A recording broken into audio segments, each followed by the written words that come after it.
So good afternoon and welcome to the third of our Governance Health Check Wednesdays workshops brought to you by the Development Governance Group.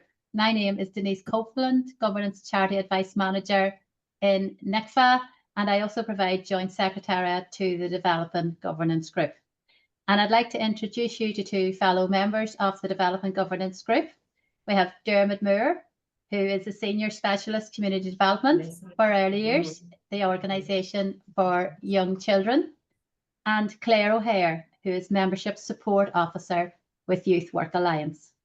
And Dermot and Claire will be leading us through the presentation, giving you plenty of tips on how to review governance in your organisation. So before I hand you over to Dermot and Claire, I'd like to tell you a little bit about the Development Governance Group that is responsible for the Code of Good Governance in Northern Ireland. So the group was first formed in 2006 and we produced a first Code of Governance in 2008 after being given the specific mandate to develop a set of standards for governance in the sector. So currently there are 12 representatives on the Development Governance Group from 12 sector support organisations, all of which have a particular governance focus within their membership or indeed their subsector. Okay, so you'll recognise most of the members on the screen there, and both myself and Denise Hayward from Volunteer Now, we provide the Joint Secretariat to the Development Governance Group. So over to Dermot now, who is going to start off with telling us a little about the third edition of the Code of Good Governance. So over to you, Dermot. Thanks, Denise. So, yes, as Denise has said, we're on the third edition of the Code of Good Governance. There have been a number of revisions over the years, but this current edition was launched in 2021. The code sets out the principles and key elements of good governance in an organisation, as well as recommended practice. And it's closely linked to regulatory responsibilities as well. So it's mapped on the regulations such as charity regulations, etc. Important to say that that it's best practice, but it's mandatory. So it isn't something that you have to do, but it is something that we would recommend that you apply in your own work. And you can see on the slide that the Code of Good Governance is based around 5 key principles: understanding its function and delivering organisational purpose, working as an effective team, maintaining control, making effective decisions and managing risk, acting with integrity, and being open and accountable. And today in this session, we're going to concentrate on principle 3, maintaining control, making effective decisions, and managing risk. Now, there were 2 previous sessions on the first 2 principles, and they were recorded. And after we finished all of these workshops, the recordings on all the principles will be available, so you'll be able to catch up on those if you weren't able to attend at the time. And then there are 2 more sessions coming up that will concentrate on the other 2 principles. So, moving on, and we're thinking about who is the code for. Well, it's for all organisations in the volunteering community sector. You know, for example, charities, not-for-profit organisations, sports groups, faith organisations, etc., etc. And it's really applicable to anyone who runs or governs a particular group or sector within the community and voluntary sector. And it's just important for us, you know, there are a lot of terms that float about that describe the governing bodies and the people that are on governing bodies in our sector, and that can be quite confusing. So you can see on the slide there are committees, there are trustees, there are boards, there's the management committees, there are directors, there's governors, there's a vestry, there's the Kirk section, which was a new one to me the other day actually, the governance board, the elders, the council, etc. So quite a number of terms. The charity commission themselves refer to charity trustees as well, so you'll have seen that example probably in your time as well. You know, for our purposes, we're going to use the term board because that's the term that we use in the Code of Good Governance to describe all of those governing bodies. And that's the term that we'll also use today in this session. So you may hear us refer to the board when we're talking about the governance health check or the DIY committee guide site as well. And in actual fact, although there may be some differences between the terms, we can, largely for our purposes today, they're interchangeable. So just thinking, moving on again, um, board members hold a position of trust. And as you well know, that comes with both legal and moral responsibility. So, it is quite an undertaking. So we want to make sure that we have good resources that support our code, if that's how we're directing people to think about those legal and moral responsibilities. And so the code and its support and resources are designed to support you to meet those responsibilities and to meet the needs and expectations of your beneficiaries. And again, if you're not familiar with the word beneficiaries, in my case, in early years, the beneficiaries that we work with are children and families, for example. And there are a number of complementary resources available. So you can see on the slide, we've got some examples here. We've got a picture of our poster on the left-hand side. So that's a poster that you might want to put up in the room that your committee or your board meets. So there you've got a constant reminder of the Code of Good Governance. We also have a wee handy booklet, we kind of A5 booklet. And that's a great resource. It's handy to put in even in your pocket. And we have lots of hard copies of those. So if you contact any member of the development governance group, you can collect hard copies of the little book as well. And then we also have the governance health check itself and the DIY committee guide site. And obviously we're going to look at those in a fair bit more detail today. And just in terms of thinking on about the governance health check itself, it's a great way to review your current systems and your processes, and you can understand where you might be falling short, or indeed, of course, confirm that you're doing really well. And it will help you with things like provide protection for the individual members of the board, identifying gaps and addressing and mitigating risk, verification of the relevance and robustness of current systems and processes. It'll help you with the protection of your services as well. And it's an opportunity to increase stakeholder confidence and then, of course, comply with things like charity and other regulations. And then again, just looking further at some of the resources that we have on the next slide, please, Denise. Yeah, thank you. There's the link to the DIYcommitteeguide.org site itself. So again, that's where and we'll look at this, in terms of, you'll find a lot of the practical resource that will help you with particular areas within the code, within the health check. And there's a screenshot of what the website looked like. And we've got a clever QR code that will bring you straight over to the site as well. And just note that the resources on the website are mapped to the principles in the code, so that will make it easy for trustees to find practical information and help them work towards adhering to the code. And it's set out clearly in line with the principles of the code. And so just a little more on the governance health check, which is where we're going to concentrate most of the rest of the session today. So just to note that it's a self-assessment questionnaire, so you complete it yourself along with your other board members. It's been devised by the Development Governance Group that Denise outlined earlier as a practical resource to assist committees and boards to work towards adhering to the principles of code. It should help committees of any size to assess their governance and to demonstrate their good governance practice to their stakeholders, the beneficiaries, and the funders alike. But it'll also help you identify areas that you might need to improve upon as well. There is a sliding scale, and you'll see this when we actually put the first page of the health check up in a second. So you will be able to say that you fully meet this particular area. So that's something you maybe don't need to work further on. You're good. You may partially meet it, or you might not meet your best practice in this area, and that might mean then that you need to work further on that. As I said, it goes through each principle individually, so it's very systematic. So you follow the health check, and it'll bring you through the whole code, and then all the sub areas within each particular principle as well. It then goes on to suggest evidence, so that might help you assess, if you have that particular evidence, whether you meet this particular area or not.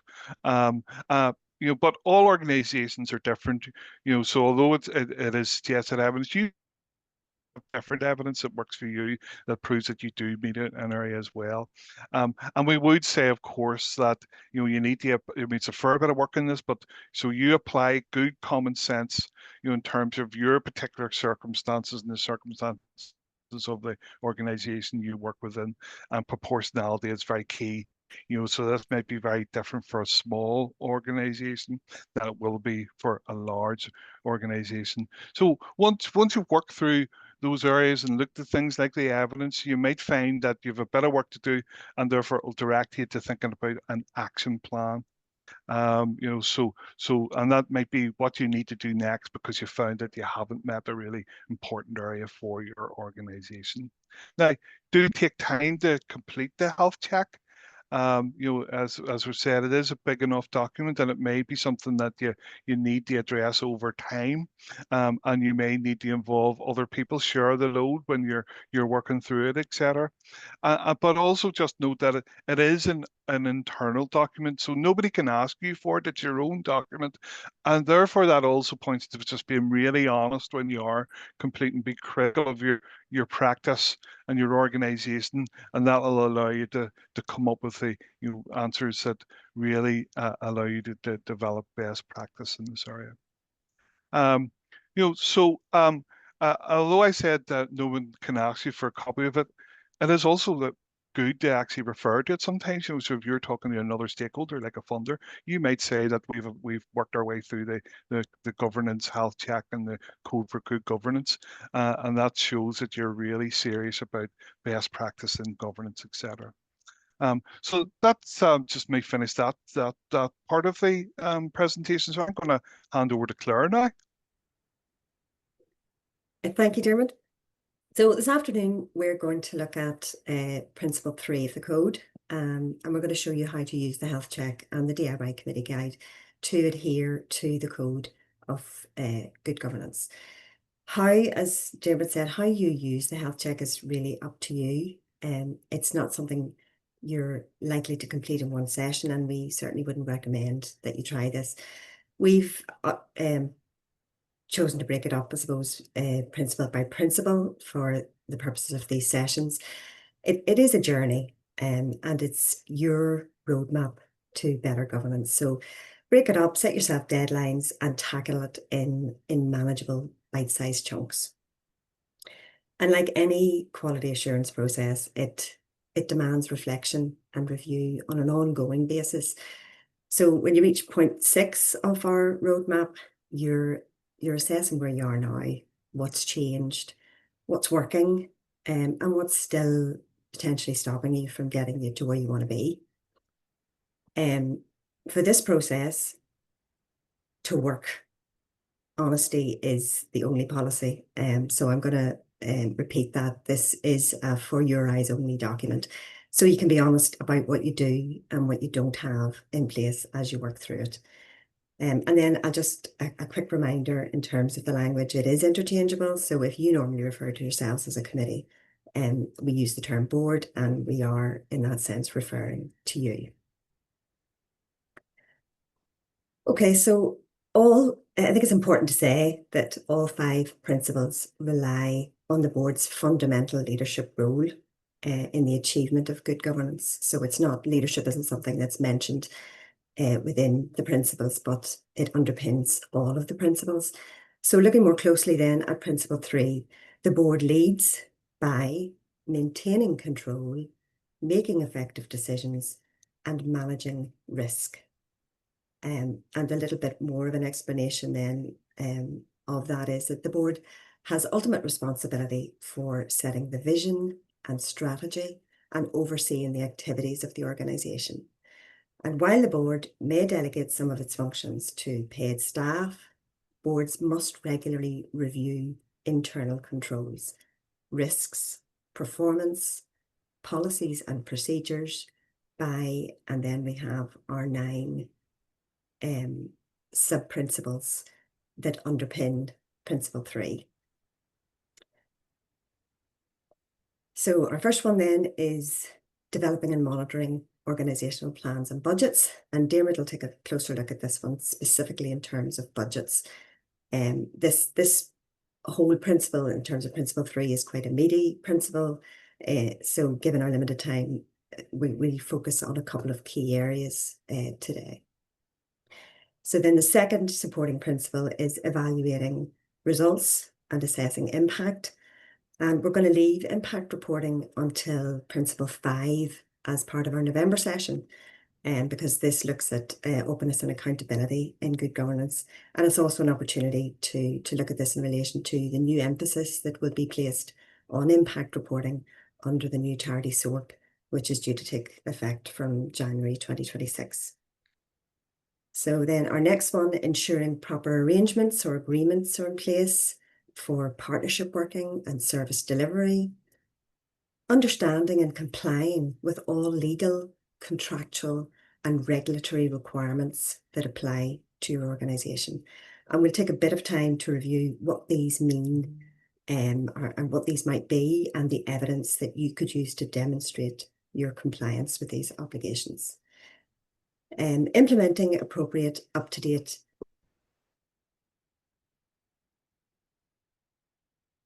and Dermot's going to touch on that one as well. Regularly identifying and reviewing the major risks to which the organisation is exposed, including systems to manage those risks.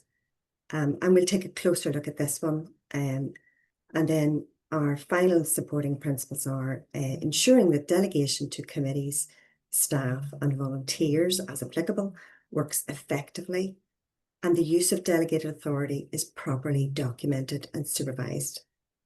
Making proper arrangements for the recruitment, remuneration, supervision, support and appraisal of all staff, including the most senior member of staff.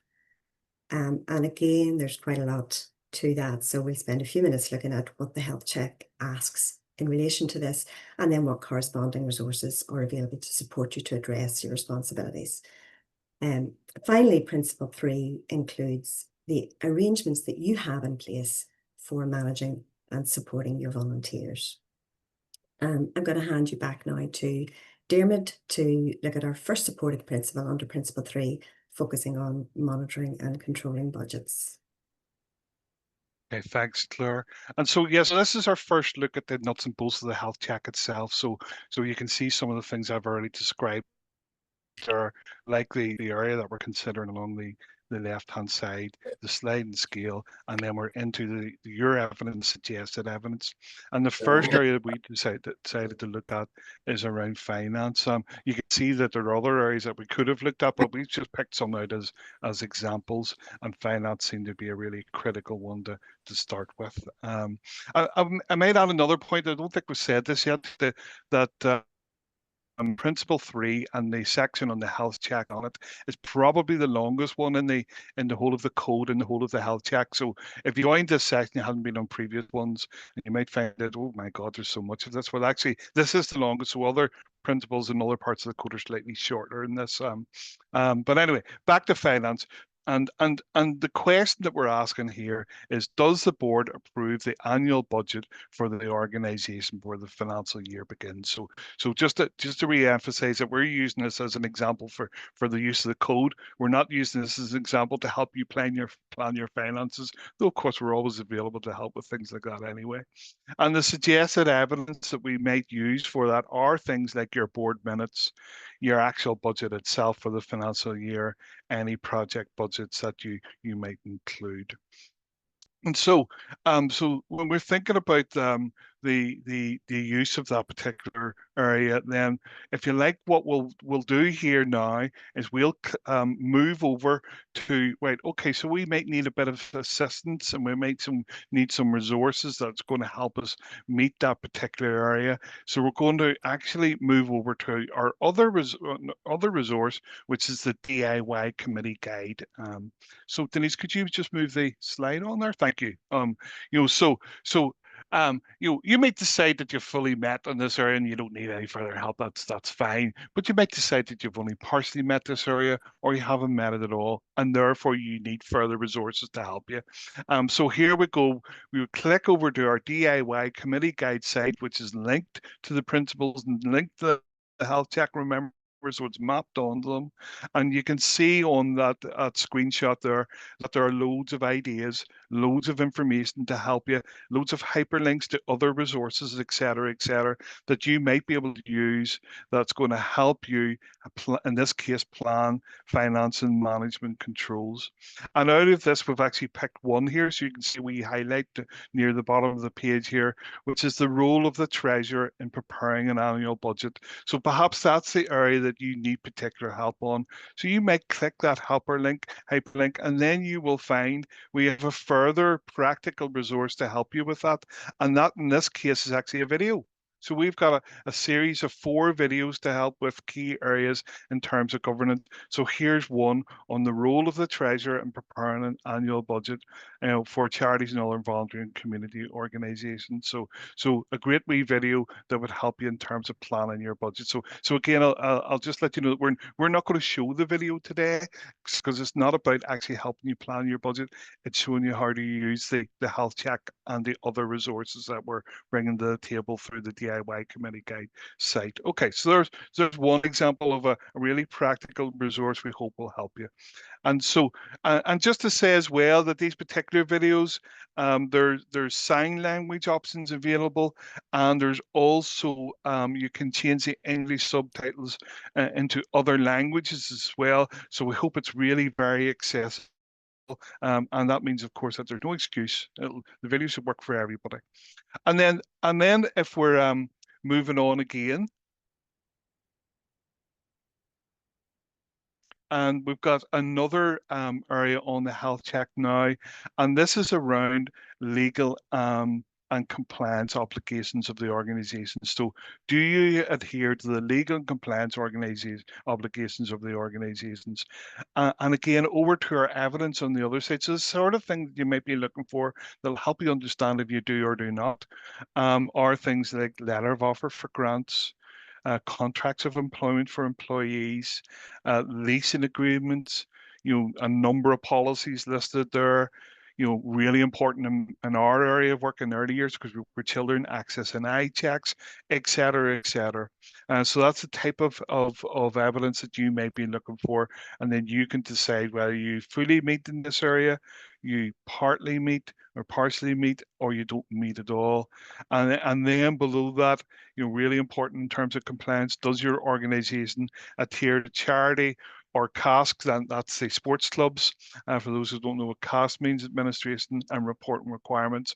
And again, you might be thinking about your annual returns to the Charity Commission, filing accounts, updating the charity register, or even stationery requirements, because if you have things like headed paper, then if you're a charity, you have to put your charity number on your stationery, etc. So there's another example of another really key area that within the health check that guides you through a number of things to consider. And I'm going to, at this stage, hand back to Claire, who's going to take the next section.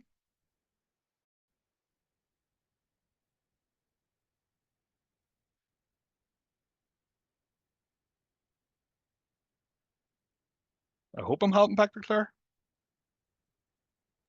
I wonder, have we lost Claire? Have we lost Claire? Here. I did hear her maybe missed a wee bit. I think she's on mute. Okay, Claire. There we go. Apologies, sorry, I was muted there, and I couldn't get my... One of your key compliance tasks, Claire, is make sure you're not in mute. I know, failed miserably. Okay, I was, as I was saying, that I want to continue, I suppose, along the theme of compliance. And the beauty, I suppose, of the health check is that it supports you to undertake an holistic and systematic assessment of all the systems and processes that you have in place to ensure that you're operating effectively and appropriately, including meeting statutory and compliance obligations. And in doing so, it provides you with all the information that you need to assess and evaluate the strengths and weaknesses of your risk management systems. And we're also going to look at risk management in a moment too, as we go through Principle 3. But if we look to the health check again now, another compliance question that's covered in the health check is in relation to health and safety. So you're asked, do you ensure compliance with health and safety legislation and fulfill your duty of care obligation to employees, volunteers, service users, and the general public? And some of the things that you might look to demonstrate that as evidence of your compliance with this would be to ask yourself, or to note in the evidence section, that you have in place a health and safety policy.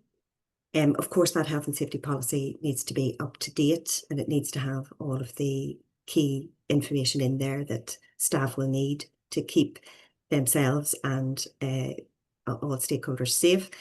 That you have health and safety notices up in your premises as required, and that they have the up-to-date relevant person identified, I think it is, as the health and safety officer for your organisation. That you have fire and health and safety risk assessments in place, so you have those templates, and that they are conducted on a regular basis. That you have a working fire alarm, and you have fire extinguishers, and that evidence that you maybe carry out annual checks on these, and appropriate lighting for evacuation purposes. That you have an accident book, and that everybody knows where the accident book is. You have appropriate insurance policies to cover you, so you have potentially public liability insurance that's appropriate to your needs, and professional indemnity insurance appropriate to your needs. That you have a first aid box on the premises, and maybe first aiders, trained first aiders, and that you have policies and procedures in line with legislation and good practice that support good health and safety. And you might be able to, you'd want to be able to say that maybe you carry out annual PAT testing for the organisation in terms of your electrical appliances, whether or not you provide manual handling training for staff or volunteers, if that's applicable to your organisation. And again, if it's applicable, that you have an understanding of the cost regulations, and that you adhere to those. So if we take a look now then at the DIY committee website section, again on legal and regulatory requirements, we find a host of information and guidance and resources. If you want to move that slide on, thank you, Denise. A host of information, guidance, resources there to help us identify what our obligations are, and to show us how to meet those obligations. And this is just one section of this page, and you'll note that about 3/4 of the way down the screen there, health and safety has been highlighted as one link that you can refer to in order to respond to the question that we've just posed. And if you were to click on that link, it'll take you through to a very helpful or very useful, should I say, help sheet that sets out your obligations for you. And it also provides further signposting to support you with implementation. So moving on then to another key statutory compliance obligation for all organisations, big and small, is the processing and management of data.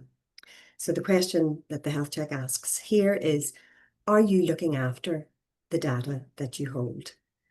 Now, evidence of your compliance will very much depend on how your organisation uses data, the types of data that you process, whether it's sensitive and confidential information. So it's really a case of horses for courses with this one. So some of what's listed here may not all be relevant to your organisation. But the evidence suggested here is, do you have an information register? So have you undertaken an exercise to record what information you hold in your organisation, where it's held, and who is responsible for it, for example? Do you have an acceptable use of ICT systems policy? There's very few organisations that don't have some form of ICT systems.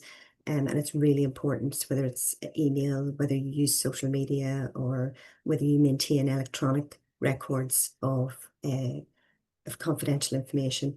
You should have an acceptable use of ICT systems policy in place. And records management policies, and that depends on your use of data and how you process data as to what kind of policies you will need, or the extent of the policies that you might need to support your processing of data.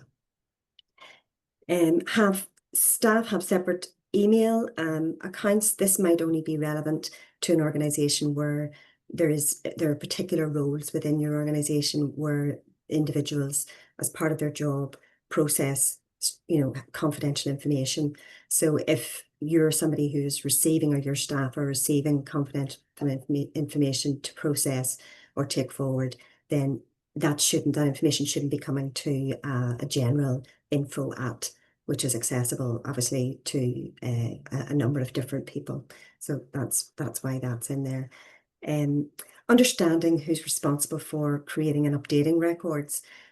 So are you aware of, is that assigned to somebody, I suppose, as a responsibility, or do all staff or volunteers have an element of that responsibility? So it's about being clear about that. Cybersecurity then, cybersecurity risk registry. You may not have a specific cybersecurity risk register if it's not a big issue for you, but certainly be something that you have as part of your overall organisational risk register.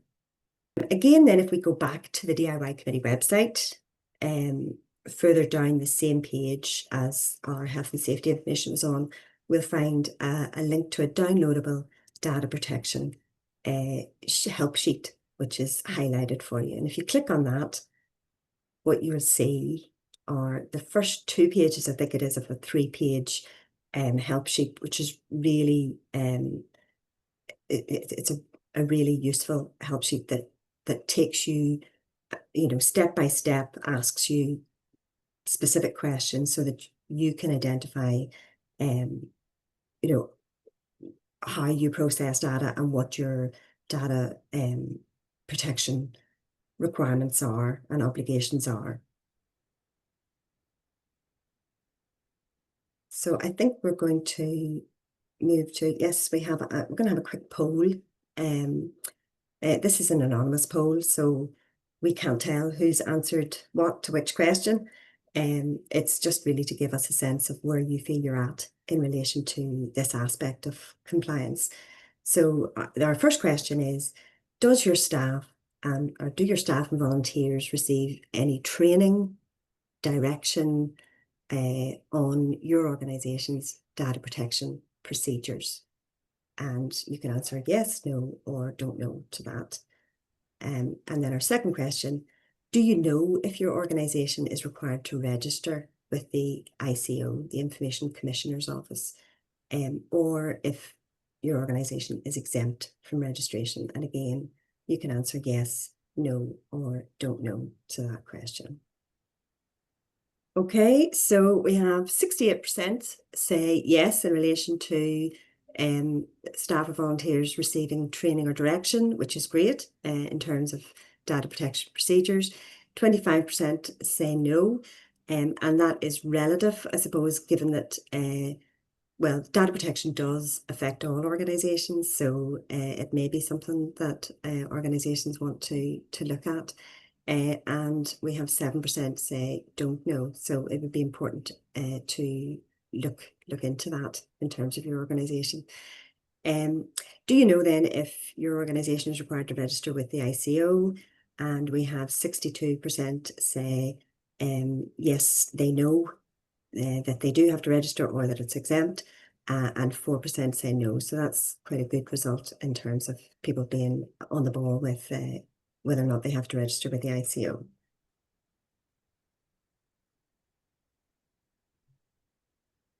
Okay, I'm going to hand you back now to Dermot, who's going to look at internal financial controls. Thanks, Claire. Yes, so following on from the theme from the earlier piece around budgets and finances, another area that we've highlighted here is, have you got appropriate financial systems in place? So again, you're thinking about the types of areas that we're looking for in the evidence here. So do you I think the really key one at the top here, financial procedures policy, do you have one? Do you have a policy that describes how you treat reserves? Do you have procurement procedures if you need to have them? Again, back to do you keep a budget? And then the kind of nuts and bolts of handling finance, cash books, check journals, ledgers, cash flow forecasts, petty cash, et cetera, et cetera. So I'll not go through all of those. So you can see that there's a number of types of evidence that you could be looking for that will help you answer that question. Have you got appropriate financial systems in place? Now, I suppose I would say at this point is that we're thinking very much of boards and thinking about how their governance, so it may be that some of these procedures are in place and that staff operate them and they operate them very well. But the point is, from a board's point of view, do you know that's happening? So if you don't know, then you can't confirm that you are meeting that question. You can't say that it's fully met until you've found the evidence, and you may find the evidence and find actually this has been done really well, and we can tick all that off. However, you might also find that there's a bit of work to do, and that's a gap in your governance that the health checks pointed out to you. And so again, if we're thinking again for further support here, and Denise, if you just move the slide on again, please, for me. We're then back to our DIY committee guide site, and there we'll go. Lots of information about financial management controls that we saw earlier, lots of hyperlinks to further resources here. And we've highlighted one here, financial systems and control assessment questionnaires.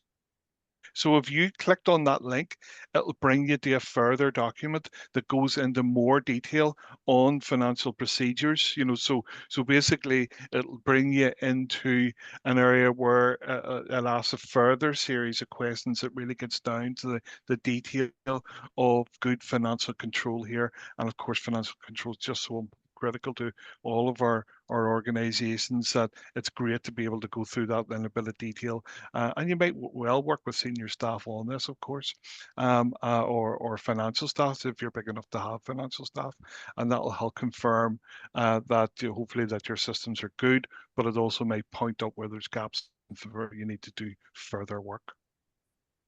So again, moving on again, and we move into another area, and we're thinking about financial reporting to your board now. So is financial reporting to your board clear, transparent, readily understood by all board members at each meeting? So a really key area is that you might have lots of financial information, but is it being reported well? And do people get the chance to see that and understand it? And again, the evidence that you might look for here are things like agendas of your meetings. So is finance a point on the agenda? Is it a standing item on every committee meeting or board meeting agenda? Your treasurer input, your management accounts. So those are, the records as you go through a year. Remember I talked earlier about budgets. Budgets are forecasts. Now we're thinking as you go through the year, well, what actually happened? What was our actual income and expenditure? And then you might be looking at things like variances. Where does it differ from what we planned in advance, what we thought it was going to look like, to what it actually looks like now? And then, is there adequate guidance and mentoring for members of the board around finance? That could be things. Do you have access to maybe talking to your accountant if you needed to, for example? And then the second highlighted area here, does your board receive the right financial information and projections to be able to make appropriate financial decisions for your organization? So again, that's about that financial reporting. It is about knowing what your reserves sit at and what they can be used for. It is being able to understand the resourcing of your work. It is thinking about, where does your money come from? How secure is that? Do you need to diversify where your income, etc., to protect you against any of those income streams stopping? Back to having a good budget, back to understanding your projections for your cash flow, etc., etc. So really key financial information so you can definitely be on top of the management of your finances. And we're going to move on again, and we're going to have another wee poll. You'd be glad to know. So because we like the polls, and we're going to have a poll about financial reporting to the board. So thanks, Denise. Denise has put that up. So with 3 questions this time. How often is financial reports presented to the board? And you've got a series of options as to how often that happens. And that's a single choice. You have to choose one there. The second question, what does financial reporting to your board consist of? And that one you have multiple chances, so you can pick more than one. And then the third question is, who presents the financial report to the board? And again, a single choice, so choose who does that as well. So just take a minute and answer those 3 questions for me, please. Okay, thanks, Denise. So we can see that we're looking at the first question. 63% at every board meeting, 27 at quarterly meetings, which is probably fine, by the way, because quite often finances are reported per quarter as well. Annually, you might be starting to think, is that the right way to do it? But that depends on your circumstances. It might be appropriate to your situation. And we're glad to see that there's nobody that never reports on their finance. That's very good. So you're very good on that one. That's great. And then the second question, what does financial reporting to your board consist of? So we've got multiple answers here. So again, good written information that looks like being presented to the boards. Though we may have some that are working off a verbal statement as well. So you might consider at some point, do we need to look into that and do something more? But again, that depends what's appropriate to your circumstances as well. And then the last question as well, who presents the financial report to the board? So we've a mixture of, it's a treasurer, it's a member of staff, and that would be quite common maybe for bigger organizations, for the staff to be involved. You might have financial staff in the organization if you're a bit bigger to be involved in the presentation of financial information as well. And it might be maybe another board member is involved in presenting financial information, or even an accountant. So that's great. Okay, so that's great. Thank you very much for your answers. Really, you're really good on the finances. Not surprised. You're quite strong on those answers. That looks really good. Thank you. So I'm going to hand back to Claire, and thanks for doing that poll for me. Thank you, Dermot. So the 6th supporting principle under Principle 3 of the Code highlights the importance of regularly identifying and reviewing the major risks to which the organisation is exposed, including systems to manage those risks. And the health check itself provides you with much of the information that you need to assess and evaluate the strengths and weaknesses of your current risk management processes, as each principle within the health check walks you through the many different responsibilities that large and small organisations can face, from a best practice and logistical challenges to unavoidable legal and compliance requirements. So the health check is a great tool in relation to risk management itself. So if we take a look then at the health check questions in relation to this, well, one of the questions it specifically asks in relation to risk is, does the board consider and manage risks, uncertainties, threats, both short-term and long-term, in all aspects of the organisation's work? And this is one thing I think that some organisations can have blinkers in relation to. So, you know, many organisations can look at risk specifically in relation to their actual delivery, but not take a really, you know, step back overall look at all of the aspects and functioning of the organisation and, you know, assess what are the risks involved in everything that we do and everything that we set out to do. So some of the suggested evidence is that you might have a risk policy, and your risk policy might set out for staff and volunteers what their risk appetites are potentially for different areas of operation in the organisation. Again, this is horses for courses, so how sophisticated that might be, or whether it's simply a policy statement, a brief statement, depends really on what your organisation does. So risk assessments are carried out, and risk registers, risk register is in place. In suggested evidence is that you conduct regular risk assessments to inform your decision making and to protect your organisation and all its stakeholders. The risk categories used here in the health check are taken from guidance produced by the Charity Commission for England and Wales. So the headings that you choose to use for your organisational risk management policy and plan might be different, obviously according to your needs.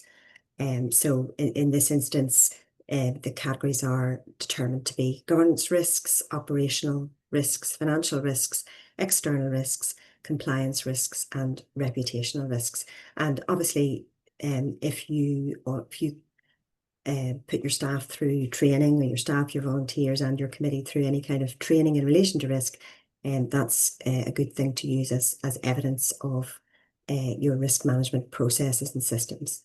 And minutes of meetings where you have discussed risks and taken informed decisions based on those discussions. So if we take a look now at the DIY committee website, just looking at the corresponding resources available, there's really lots of support available here. From guidance on how to develop a risk management strategy for your organisation, to step-by-step worksheets to help you to identify, assess, and manage your risks. And then another significant area of good governance covered in Principle 3 of the health check is staffing and employment. So making proper arrangements for the recruitment, remuneration, supervision, support, and appraisal of all staff, including the most senior member of staff. And so our question in the health check here is, do you meet the legal requirements in relation to the management of staff? And employers are required to have in place a raft of policies and procedures that address their various legal responsibilities to employees, and accountability responsibilities to comply with various legislation when you are employing staff. And some of the suggested evidence for this is that you would have, for example, a grievance and a disciplinary policy in place, policies in relation to dismissal and redundancy, in terms of the payment of staff, their leave entitlements, if it's relevant to the roles in the organisation or the posts that you're employing, access NI checks, obviously, again, if relevant, safeguarding legislation, so a safeguarding policy, information in relation to the pension provision that you provide, which is again a regulatory compliance obligation, and then policies around maternity, paternity, and various leave rights and responsibilities. Policy showing compliance with working hours and breaks, and obviously equality monitoring, which is again another key compliance obligation in relation to employment in Northern Ireland. Another question then, have you got appropriate staff management systems in place? So up-to-date staff contracts, again, that's a legal requirement and a key requirement for, obviously, along with clear job descriptions, holding staff to account in relation to the responsibilities that they have as employees. Clear role descriptions and job descriptions are critical, so that everyone knows what is expected of them, and in terms of your obligations to staff in relation to mental health and well-being as well. If I don't know, if I haven't got a clear understanding of what my what's expected of me in my role, then that's a source of stress, essentially. Regular supervision and support of staff, so your supervision policy, appraisal procedures, and that isn't just a policy that sits on the shelf, but that there is that sort of time set aside for staff is really important, and you would want to be able to evidence that. Any training and development of staff, that any opportunities, training and development, personal development opportunities that you provide staff with.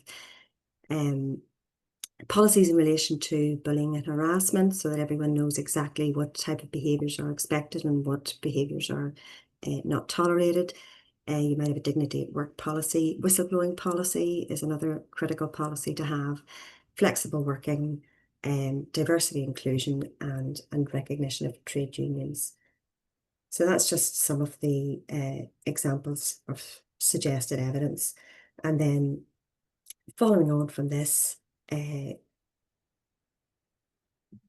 DIY committee guide has a host of information essentially to support you to meet your obligations, to understand your obligations, and meet your obligations.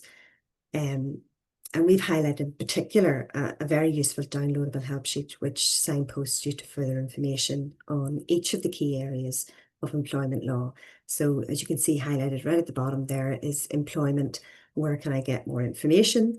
And if you click on that, you'll find that you have a help sheet which really helpfully breaks down the various areas covered by different organisations, and that you can go to help you to get you to where you need to be. So all of the different aspects and responsibilities are in your subject areas there listed, and then which organisations that is relevant to, should I say. Okay, and for our final, I'm going to hand you back to Diarmuid, our final supporting principle under Principle 3. Thanks very much, Claire. So maybe not all of you have staff, but I would imagine that all of you have volunteers in one capacity or another. And of course, board members are volunteers as well, usually. So here's a section on involving volunteers. And a couple of questions that we're asking in this section is, does the board have clear procedures and guidelines to distinguish between staff and volunteer responsibility? So again, just being really clear about those rules for volunteers, and the evidence that you might look for to help you answer that questions.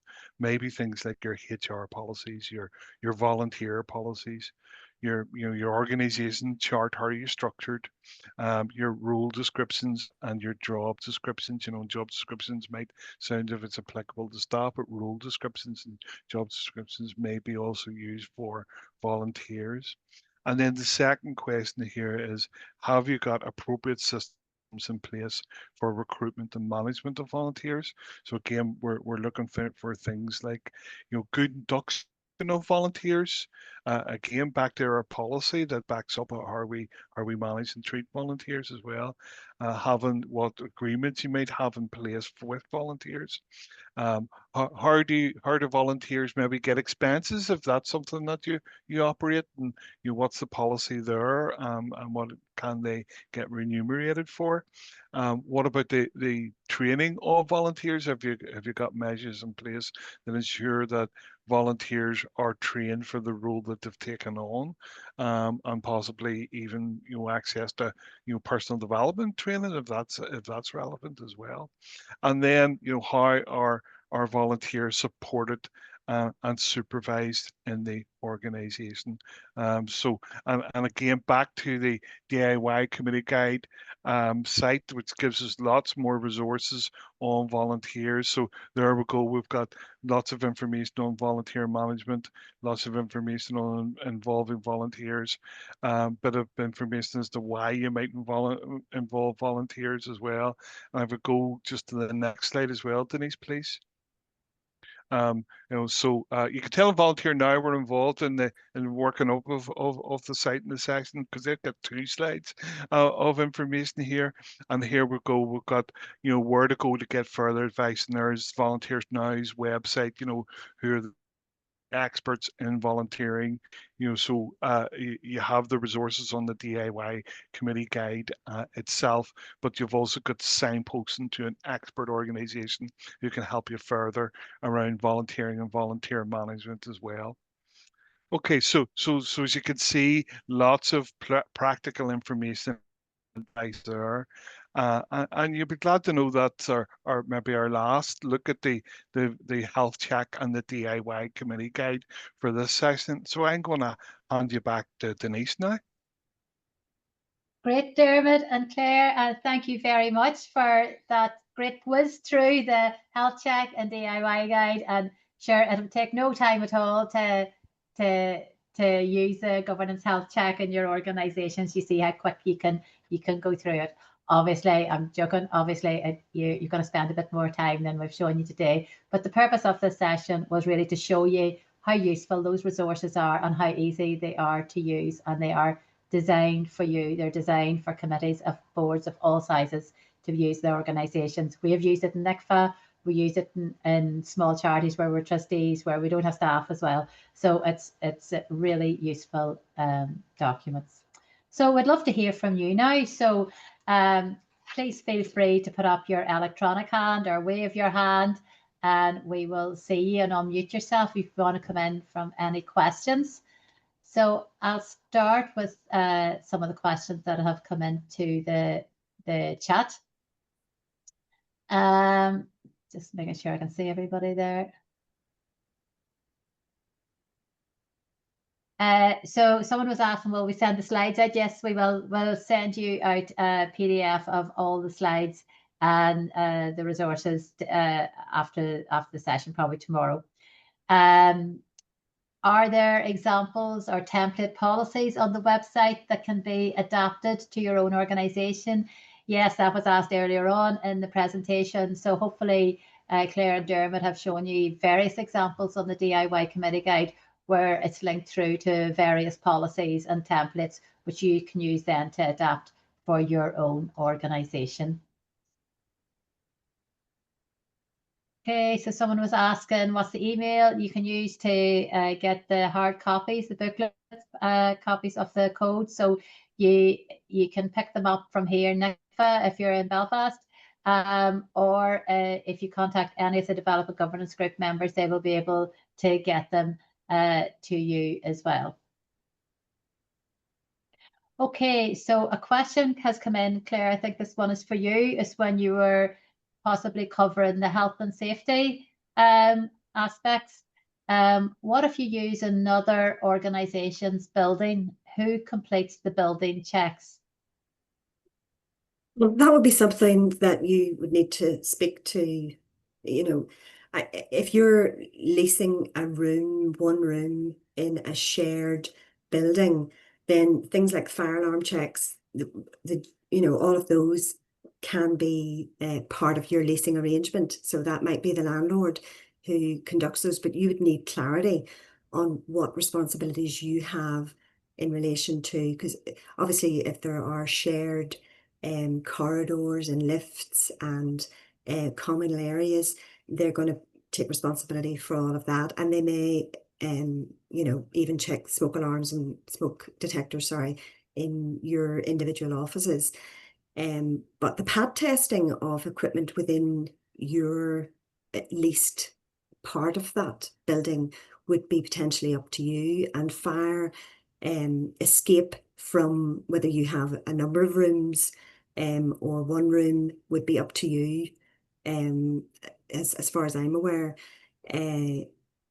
So it's something you'd probably want to discuss with your landlord, but you still need your own individual health and safety policy, because you need to be able to identify if there's a first aider, or where the, you know, your individual staff and volunteers need to understand where the meeting point is and all of those things, and to give them guidance on manual handling and lifting things down from high places, and the use of whatever equipment you use as part of your services. So you know, there's no kind of that's not my remit, or that's not my problem. There will be potentially in those circumstances some elements that are the responsibility of the landlord, but you will also have corresponding responsibility for the area that you occupy. That would be my understanding. Thank you, Is that- Claire. Yeah, And but that's, I mean, it's not a really good example in the use of the health check itself, you know, because, you know, that's exactly what you should be doing. You should be asking yourselves those type of questions as go through the health check. And if you cannot answer them, if you don't know the answer, you know, who's responsible for that? That's the health check showing you there's a gap in your governance that you need to then go on and address. And you would be looking for your policies and your evidence, or going to talk to somebody if you don't know the answer, somebody who can help you. So what do you do when you don't know what to do? You go and find somebody who will know the answer. So it's just a great example of using the health check to highlight an area that you need to do further work on. Absolutely. Thanks. great, thank you both. Are there any more questions? If there's anybody feeling shy, as somebody out there, is there an app? No, there's not an app. It's a DIY Committee Guide website, and then all the other resources are hard resources, the booklets and the posters. So it's the website. But we have actually, on that point, you know, an app, you tend to use it on your phone, don't you? When we were redesigning the DIY Committee Guide, we had it designed so that it was accessible on your phone, so that it's designed to be used on either a mobile phone or any electronic device. So it should be easy to use from that. Okay, so thanks for the question. Are there any other questions? Again, if you want to protect your identity, feel free to direct message me, Denise Copeland, and I will read out the question for you, not saying who you are or identifying your organisation. If it's easier for you to just unmute and ask the question, by all means do that as well. I'd love to hear from you and see you. Okay, so be thinking of those questions and whether you want to ask it or not. I'd ask you this: is there any immediate obstacles in taking this forward? Will you go now to your next, use this as an opportunity to go to your next committee meeting or board meeting and say, hey, I was at the session the other evening on reviewing governance and how we might do it, and I think it might be useful if we would do it for our organisation. Is that something that you would commit to now to go ahead and do? Or is there anything you feel that would be stopping you from doing that?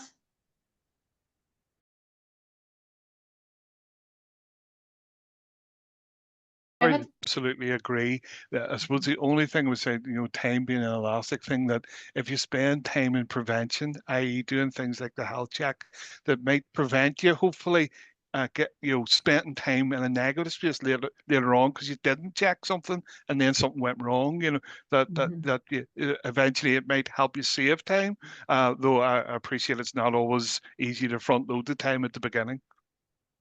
Yeah. It's also something that you could, if what is realistic for your organisation is to commit to spending the next 12 to 18 months taking it step by step, and either a principle at a time or 10 minutes, 15 minutes at the end of each committee meeting, or whatever, half an hour even, to really, bite-sized chunks is what we say.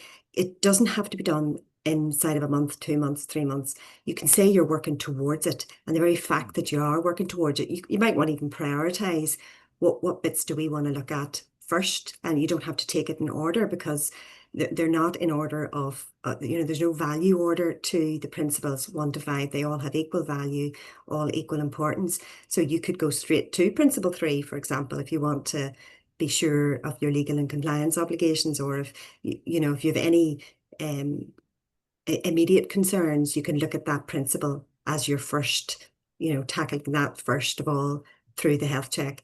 So, it really isn't about, it's about what works for you, because there's no point in tackling it if it is overwhelming and you end up giving up, after the first 1 or 2 sessions. So make it work for you. Yeah.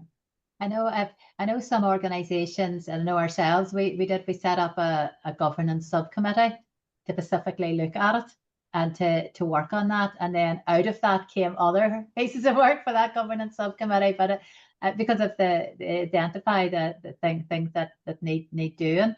So it's, that's an option as well, or dedicating half an hour at every meeting to work your way through it. It doesn't have to be done in a day or a month. You can say, okay, the next year, this is what we're going to do. We're going to focus on governance. But taking the first step, I think, is always once you get it on the agenda and get talking about it and get started, is always and get buy-in from everyone. For some organisations, that'll be harder than others as well, getting that buy-in to actually dedicate the time to do it.